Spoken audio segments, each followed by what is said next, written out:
Baik, Assalamualaikum warahmatullahi wabarakatuh. Perkenalkan, nama saya Konita Adila, mahasiswi Administrasi Publik semester 4, yang dalam hal ini saya akan mereview buku yang menurut saya cukup menarik ya untuk kita kupas, dan ini akan sangat relevan dalam kehidupan kita sehari-hari, terutama dalam konteks pemerintahan, birokrasi, dan pelayanan masyarakat. Buku yang akan saya review berjudul Manajemen Pelayanan Publik yang ditulis oleh Bapak Hayat dan diterbitkan oleh Raja Wali Pers pada tahun 2017. Buku ini dibagi menjadi 6 bab utama. Yang menarik dari buku ini adalah pendekatan yang digunakan oleh penulis. Mengapa demikian? Karena pelayanan publik tidak hanya dipahami sebagai tugas birokrasi, tetapi sebagai bentuk cinta dari pemerintah kepada rakyatnya. Ya, cinta. Kata yang biasanya kita temukan dalam puisi atau drama, ternyata juga sangat relevan dalam dunia administrasi negara. Bahkan dalam pengantar buku ini, Rian Nugroho menyampaikan secara hangat tegas bahwa ada 2 tugas utama pemerintah. Yang pertama, membangun kebijakan publik yang unggul, dan kemudian yang kedua, memberikan pelayanan publik yang berkualitas. Namun sayangnya, realitas yang kita hadapi di Indonesia belum mencerminkan hal tersebut. Masih banyak pelayanan publik yang kaku, lambat, mahal, bahkan diskriminatif. Benar tidak? Seperti problem yang kita temui di zaman sekarang adalah jalanan rusak, pelayanan rumah sakit yang berbelit, hingga praktik pungli di sektor perizinan. Semua ini adalah contoh betapa masih banyak yang harus kita perbaiki sebagai generasi muda Indonesia. Nah, dari sini kita bisa merasakan bahwa buku ini ditulis dengan keprihatinan sekaligus harapan agar pelayanan publik di negeri ini bisa lebih manusiawi dan berorientasi pada rakyat. Langsung saja kita memasuki bab pertama. Di bab pertama, penulis menekankan bahwa pelayanan publik adalah wajah utama dari pemerintahan. Masyarakat menilai kinerja pemerintah bukan dari rapat-rapat, tetapi dari pengalaman langsung saat mengurus KTP, berobat ke puskesmas, atau mengakses bantuan sosial. Birokrasi yang buruk menciptakan ketidakpercayaan publik. Salah satu akar masalahnya adalah pola pikir aparatur yang belum pernah berubah. Banyak yang masih berpikir bahwa bekerja di pemerintahan itu hanya soal gaji dan jabatan, bukan soal mengabdi dan melayani. Masalah lain yang disorot adalah pengaruh politik, nepotisme, dan budaya kerja yang cenderung formalitas, bukan substansif. Penulis mengingatkan bahwa orientasi pelayanan seharusnya adalah melayani masyarakat, bukan minta dilayani. Kemudian di bab kedua, mengenai konsep, fungsi, dan tujuan pelayanan publik. Bab ini memperjelas landasan teoritis dari pelayanan publik. Dalam UU nomor 25 tahun 2009 dijelaskan bahwa pelayanan publik adalah kegiatan untuk memenuhi kebutuhan masyarakat atas barang, jasa, dan administratif yang menjadi tanggung jawab negara. Fungsinya ada banyak, mulai dari meningkatkan kesejahteraan, memberikan perlindungan hukum, hingga menciptakan rasa keadilan sosial. Tapi tujuan utamanya adalah satu, yakni memberikan kepuasan kepada masyarakat.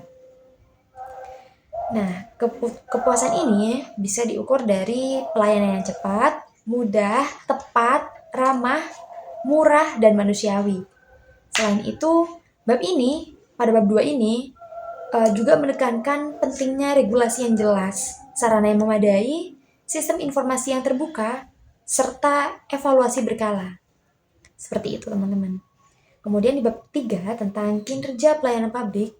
Nah, bab ketiga ini menjelaskan bagaimana kita bisa mengukur kualitas pelayanan publik secara objektif. Penulis mengenalkan beberapa indikator seperti efektivitas, efisiensi, responsivitas, kualitas, output, dan akuntabilitas.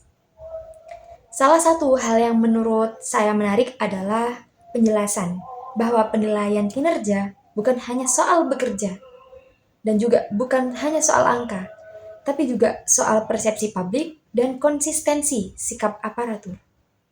Benar kan? Seperti itu yang kita rasakan. Kinerja bukan hanya terlihat dari jumlah dokumen yang selesai, tapi juga apakah masyarakat merasa puas, apakah masyarakat merasa nyaman, apakah masyarakat merasa diperlakukan dengan adil. Itu menjadi pertanyaan besar. Dalam konteks ini juga, evaluasi menjadi cermin bagi instansi pemerintah untuk memperbaiki kualitas pelayanan. Beranjak dari bab 3 kita menuju bab 4 tentang sumber daya aparatur. Di bab ini penulis menyentuh soal yang sangat penting, yaitu peran ASN sebagai garda depan pelayanan publik. Kalau ingin pelayanan publik membaik, maka sumber dayanya juga harus profesional, berintegritas, dan kompeten tentunya. Penulis menyoroti bahwa selama ini masih banyak proses rekrutmen yang masih belum sepenuhnya bebas dari unsur politis atau nepotisme. Padahal dalam UU ASN nomor 5 tahun 2014 itu ditegaskan bahwa aparatur negara harus netral, akuntabel, dan punya integritas moral.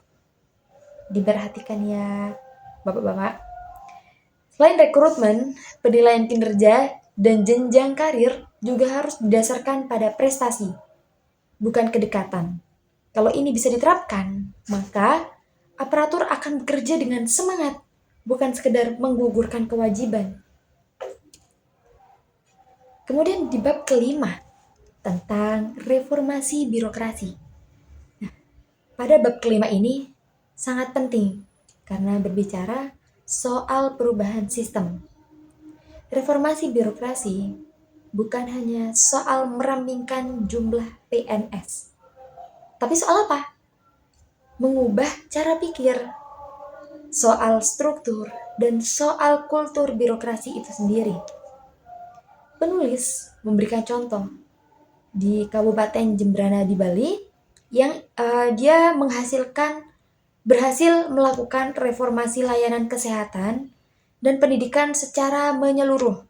Nah, ini menjadi bukti bahwa reformasi itu mungkin asal ada kemauan dan kepemimpinan yang kuat. Kepemimpinan memang menjadi kunci utama. Seorang pemimpin tidak cukup hanya jadi pengambil keputusan.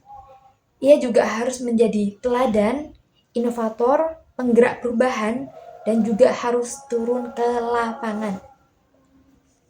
Nah, dalam buku ini, Pak Hayat menjelaskan tahapan perubahan birokrasi, seperti membangun kesadaran, menyusun visi, membentuk tim, hingga melakukan evaluasi dan perbaikan berkelanjutan. Kemudian di bab terakhir, yang tidak kalah menariknya, tentang good governance. Pada bab terakhir ini menjelaskan keterkaitan antara pelayanan publik dengan prinsip-prinsip pemerintahan yang baik. Good governance atau tata kelola pemerintahan yang baik ditandai oleh yang pertama, partisipasi masyarakat. Yang kedua, keterbukaan informasi. Yang ketiga, penegakan hukum. Yang keempat, lagi-lagi akuntabilitas. Dan yang kelima, efektivitas dan efisiensi. Pelayanan publik yang baik bukan hanya soal prosedur administratif, tapi bagaimana sih negara menjalankan tanggung jawabnya kepada seluruh warga negaranya. Penulis juga menekankan bahwa good governance tidak bisa berjalan jika pelayanan publik masih diskriminatif atau koruptif. Oleh karena itu, perlu sinergi atau reformasi birokrasi, manajemen sumber daya, dan keterlibatan masyarakat. Setelah membaca buku ini, saya jadi sadar bahwa pelayanan publik adalah jantungnya pemerintahan. Tanpa pelayanan publik yang baik, semua program pemerintah akan sia-sia karena tidak terasa langsung oleh rakyatnya. Benar bukan? Buku ini juga menurut saya berhasil menggabungkan antara teori dan praktik, antara idealisme dan realitas, dan bahasa yang digunakan juga cukup akademis, tapi masih bisa dipahami oleh mahasiswa dan masyarakat umum tentunya. Hal yang saya suka dari buku ini adalah penekanannya pada nilai-nilai manusiawi dalam birokrasi. Pelayanan publik bukan hanya tentang dokumen dan tanda tangan, tapi tentang empati, keadilan, dan keberpihakan pada rakyat kecil. Kalau boleh memberikan catatan kecil, mungkin buku ini bisa lebih menarik lagi kalau ditambahkan kasus-kasus nyata atau infografik visual agar membaca lebih mudah menghubungkan teori dengan kenyataannya. Izin G, Pak. Kemudian, secara keseluruhan, saya sangat merekomendasikan buku ini tidak hanya untuk akademisi atau ASN, tapi kita semua yang ingin memahami bagaimana seharusnya pemerintah melayani rakyatnya juga bisa juga saya rekomendasikan buku ini ya. Dan untuk menutup review ini, saya ingin mengutip satu kalimat yang paling mengena dari buku ini adalah ini. Kalimatnya adalah begini. Izin membacakan ya. Cinta pemerintah kepada rakyatnya diwujudkan melalui pelayanan publik yang berkualitas. Jika pelayanan itu tulus, maka rakyat pun akan membalas dengan kepercayaan. Sekian yang bisa kami sampaikan. Terima kasih sudah menyimak video review yang saya sampaikan. Semoga bisa jadi inspirasi dan jadi bahan renungan buat kita semua. Kurang lebihnya mohon maaf. Wallahul muwaffiq ila aqwamit thoriq. Wassalamualaikum warahmatullahi wabarakatuh.